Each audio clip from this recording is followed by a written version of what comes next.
qollarını dişləyib, gümrgüydü qolları. Uşağın gözü çıxıb sallanmışdı. Qubada küçə iti 3 nəfərə müxtəlif xəsarətlər yetirib. Hadisə rayonun 2-ci Nüqədi kəndində baş verib. Belə ki, 8 yaşlı uşaq məktəbdən evə dönərkən küçə itinin hücumuna məruz qalıb. Daha sonra onun köməyinə çatan 2 qadını da it dişləyib. Hər 3 şəxs Quba rayon mərkəzi xəstəxanasına çatdırılıb.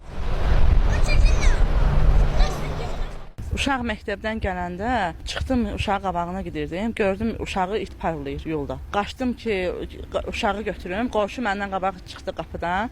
Atdı üzün it üstünə. İti ayıra bilmirdilər. Qonşular zad məhlə yığıldı. Ayıra bilmirdilər. Uşaq it altındaydı. Qonşu atdı üzün it üstünə. Şəkər adamdı, xəstə adam. Qolum dişlədi. Sonra o birisi bacısı da gəlib, uşağı yazdığı gəlib Süleymana. Bacısının qolunu dişlədi, Səvdə xalanın qolunu dişlədi. Bir qıçın qapdı it, bir də ki, qarnın dişlədi. Uşağı bir güclə çıxartdıq altından. Dartıb uşağı apardıq heyətə, qan içində. O birisi uşaqlarım da heyətdə baxıb yıxıldılar. Qanı görüb, gözü çıxıb sallanmışdı. 3 xəstə daxil olmuşdu. Deməli, küçə itləri tərəfindən dişlənərək travma almışdı. 2 yaşlı xəstə qadın travmalar az olduğu üçün ilkin yardım olundu. Antrobik anataksin zərdabları vuruldu.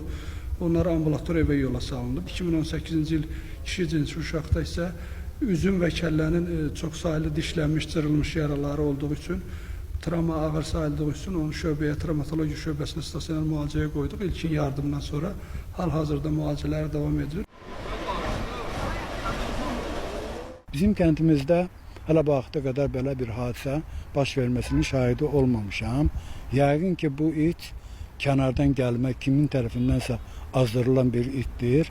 Hal-hazırda həmin itin tapılması və sığınacağa yerləşdirilməsi barədə təkliflərimiz var. Bunu həyata keçirəcəyik.